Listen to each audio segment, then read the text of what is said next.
Hai guys, jumpa lagi dengan Ayib Duduk. Saya mau bercerita ya tentang Dito. Cerita pendek. Dito adalah seorang anak yang mempunyai sebuah apel.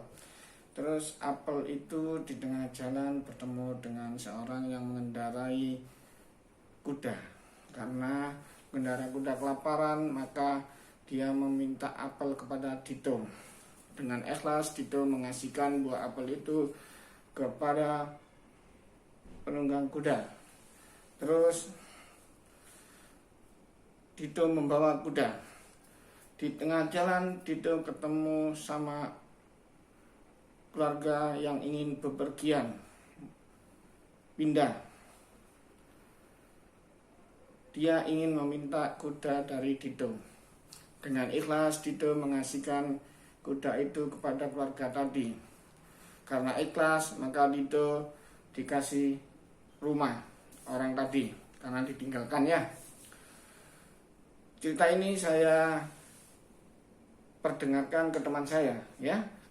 Terus teman saya bilang tidak masuk akal.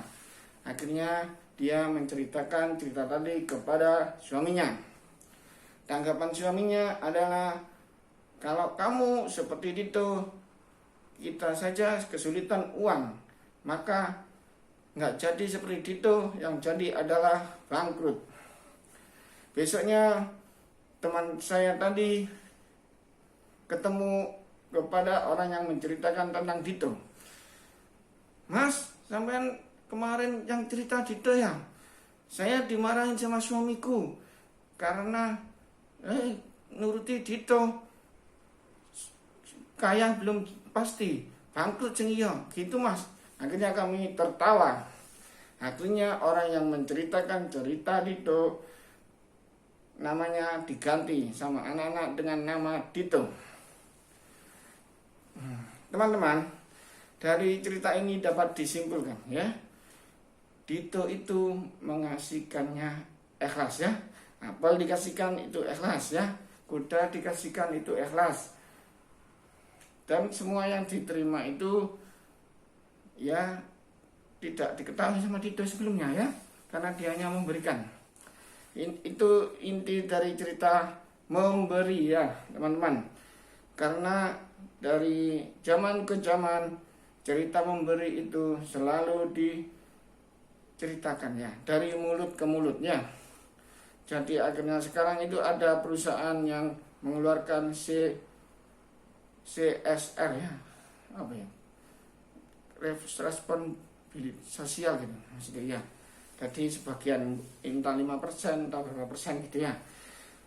Dan semua itu akan kembali kepada dirinya sendiri ya, tidak kepada orang lain.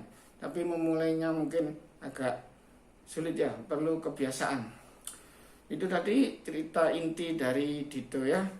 Cerita yang terus diperdengarkan dari mulut ke mulut ya. Kalau ditanya, loh mengapa mas kamu kok dinamakan Dito? Karena cerita tadi ya, cerita yang dari mulut ke mulut. Pengarangnya kalau nggak salah dulu anak kecil ya, yang ngarang anak SD. Dan akhirnya Dito tidur di hotel ya, merasakan tidur di hotel ya, tidak disangka ya. Itu tadi saya guys, jangan lupa pakai masker, jaga jarak, dan tetap bahagia. Dadah.